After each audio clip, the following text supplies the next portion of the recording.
Angela Simmons, are you telling me right now you're in your single girl era again?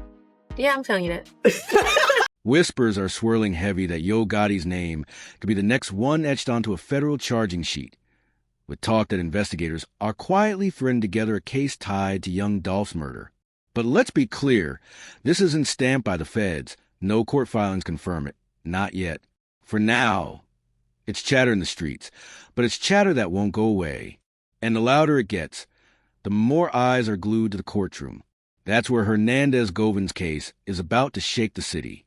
Some folks believe he already cooperated, allegedly pointing the finger toward Yo Gotti and his brother Big Juke, who was tragically taken out not long after, which leaves a question everybody keeps asking.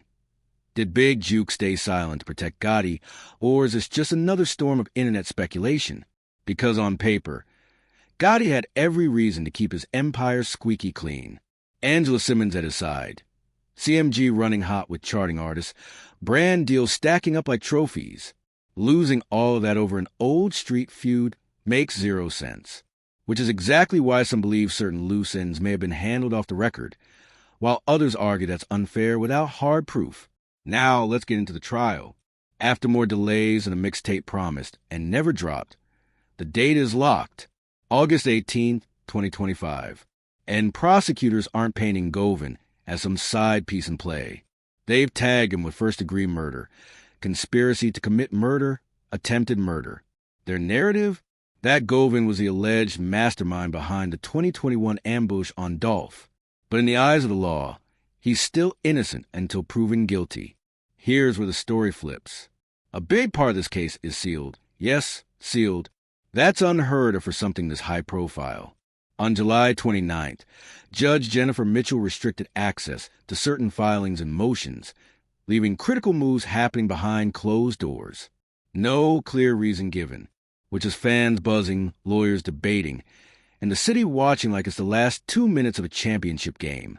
When a courtroom goes quiet like that, it usually means deals are on the table or identities are being protected. And that silence, it's got the block buzzing nonstop. The wildest part? Hernandez Govin is still walking on a $90,000 bond, even after violating it once. Think about that. The only alleged mastermind in a high-level murder plot, roaming free while the case is still cooking. That's not a regular play. That's different. Meanwhile, guys like Justin Johnson and Cornelius Smith are still stuck inside, scraping for leverage. And folks close to the case swear this isn't just chess. It's advanced strategy. They believe Govin gave investigators what they wanted, maybe even names like Big Juke or Yo Gotti. Nothing's confirmed in open court, but stack the timing. Sealed files, bond reinstated, trial locked in, and it looks surgical. This next phase could flip the young Dolph case upside down, reopening wounds we haven't seen raw since 2021. And if Yo Gotti's name gets spoken in that courtroom, that's not just a headline. That's a shockwave in Memphis rap history. Claims still have to be tested in court, period. But when Juke's death hit Memphis, it felt like a silent shockwave. No suspects named, no story laid out, just a high-ranking street figure dropped outside of restaurant hours after laying a relative to rest. No way that was random. This was clean, personal. Time to strike when he was most vulnerable. Whether Juke was truly flipping or not almost didn't matter. The moment people believed he might, the perception alone became a death sentence. In real life, rumors kill quicker than bullets. And what poured gasoline on the fire was Yo Gotti's silence. He didn't say a word. That silence echoed louder than any press release could. Because if Juke acted solo, most expected Gotti to at least speak. But he didn't. And that's when the whispers turned darker. Was this really street revenge? Or was it a cover-up to buy space and time? With the feds circling and Dolph's case stirring again, removing Juke looked to some like strategy, not chaos. And then came the fallout. Angela Simmons didn't slam doors or drag drama into the spotlight. She just stepped away, calm, respectful on her timing. By the time she sat with Angie Martinez, the message landed like a bell in an empty room. She and Gotti were done. No fireworks, just soft-spoken clarity. But the timing hit harder than the words. Weeks before Hernandez Govin's trial locked in, Angela called it quits. To some it felt like coincidence. To others, it looked like strategy. Her growing and healing season lined up perfectly with one of the biggest legal storms of Gotti's career. A clean exit before any splashback, because Angela knows the rules of this industry. She knows how headlines bleed, and the last thing she can afford is to be tethered to a federal indictment tied to Dolph's murder. If Gotti's ship goes down, it doesn't just sink him, it drags everyone in the same frame. Angela's exit felt less like heartbreak, more like protection. But she wasn't the only one who went ghost.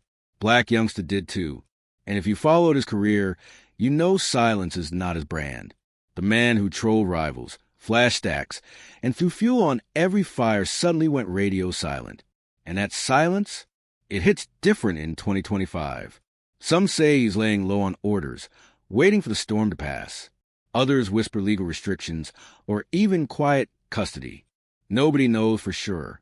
But what people do know is CMG doesn't sound the same. The whole brand tone shifted. Less noise, more caution. Like they see the storm too, and they're bracing for impact. And Youngster's silence is the loudest of all. Years of smoke with Dolph, records full of disrespect, and direct shots back and forth. If anyone would have spoken, fans thought it'd be him. But he's ghosted the spotlight, and that ghosting lines up with every pressure point building around CMG. The pattern feels familiar. The same playbook the feds use when they build big cases. Start at the bottom. Scoop the shooters. Then climb, middleman, money man, connect. One step at a time until the ladder leads to the boss's chair. And the streets are whispering that Yo Gotti is looking like the final stop. That whisper got louder when Justin Johnson and Cornelia Smith got dragged back into the spotlight. Reports claim one of them flipped, spilling details about money, orders, and promises. True or not, that's the kind of crack that makes the whole structure wobble. And once cracks show, the feds don't stop until they reach the top. None of this is proven until it's tested in court. But here's the play. When a life sentence is on the table, information becomes currency. That's what makes Hernandez Gon so critical.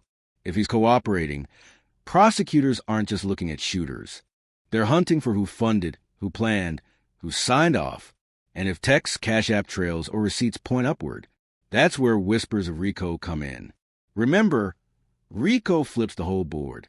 It takes a local hit and reframes it as an organized criminal enterprise. That's why Memphis is still haunted by young Dolph's murder at Makita's Cookies. What looked like street violence now peels back like a playbook. And if prosecutors connect shooters to CMG leadership with evidence, Yo Gotti's name wouldn't just surface. It would headline. Look at the moves. Juke shot in public, Black Youngster vanishing without explanation, Angela stepping back right before trial. Those aren't random.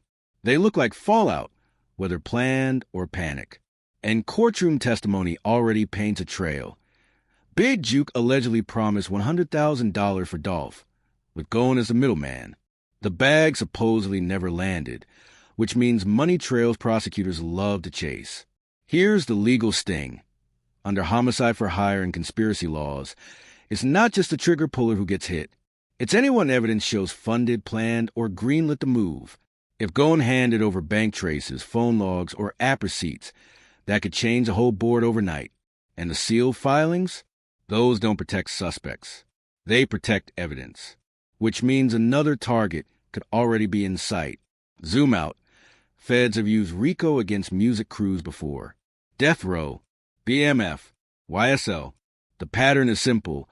One violent act becomes a doorway to painting a label as a criminal enterprise.